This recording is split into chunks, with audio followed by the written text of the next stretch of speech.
Welcome back. You're still watching Power Breakfast on CNBC TV 18. Now, the Prime Minister laid out his vision for India in its 75th year of independence. Atmanirbhar Bharat, an infrastructure push, border security and military advancement, acceleration of the Digital India Initiative and a digital health identity program. These were some of the pillars of Prime Minister Narendra Modi's Independence Day speech. Hear him out. National Infrastructure Pipeline Project इस पर 110 लाख करोड़ उससे भी ज्यादा खर्च किए जाएंगे। इसके लिए अलग अलग सेक्टर्स में लगभग 7,000 प्रोजेक्ट्स की पहचान कर ली गई है।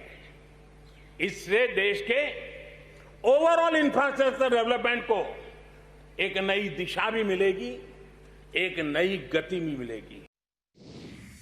आज से एक बहुत बड़ा अभियान शुरू होने जा रहा है और उसमें टेक्नोलॉजी का भी बहुत बड़ा रोल रहेगा। आज से national digital health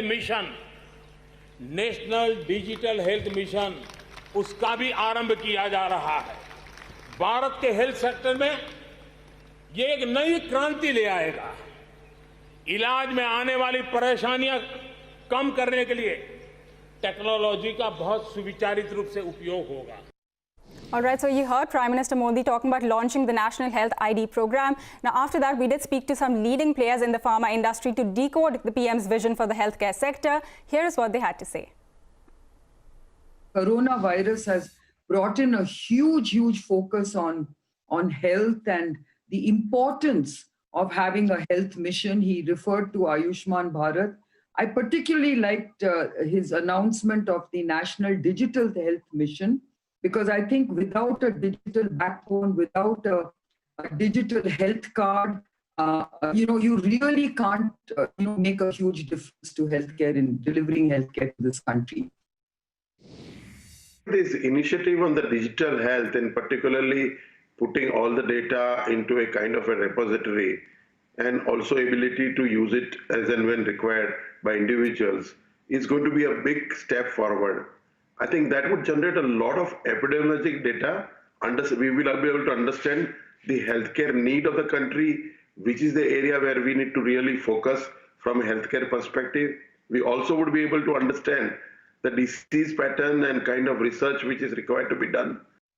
All right, we also spoke to MD and CEO of Kotak Mahindra Bank and the CII President Uday Kotak, who says that India must understand that the global trend is moving to bilateralism from the earlier multilateralism.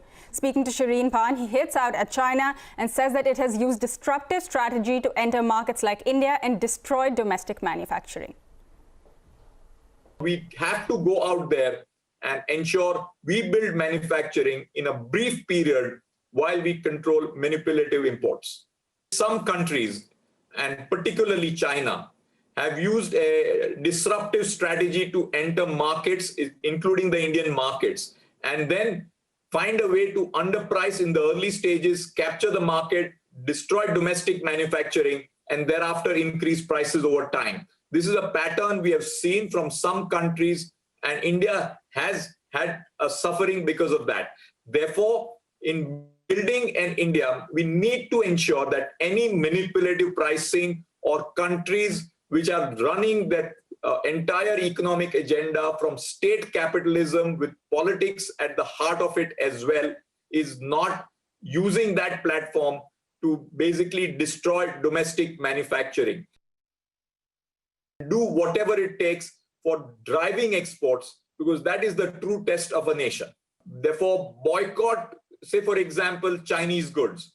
Focus on buying Indian. If Indian consumers vote on their feet, and if all of us take a view that we will not buy goods coming from a certain segment of the global economy or a few countries, that is the opportunity for India to get India's consumer vote on his or her feet.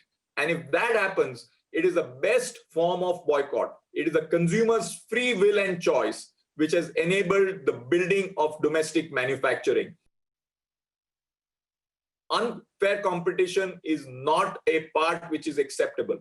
We want fair competition, And that is where we to ensure that Indian manufacturing is not subject to that. And if you look at the level of imports which have come from China in the last 10 years, it has been a dramatic increase. And we are not clear whether many parts of that import which India did was through fair pricing. And therefore, for an Atmanirbhar Bharat, we need fair trade.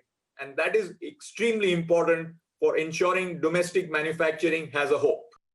All right, so that was Uday Kotak. He's hitting out at China, also saying that India must do whatever it takes at this point to drive exports for the country.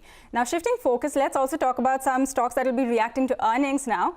From the pharma pack, we have Glenmark, which actually will be reacting to quite an operationally strong set of Q1 results. Sonal is standing by to take us through all of those details. Sonal, it's looking like quite a good quarter.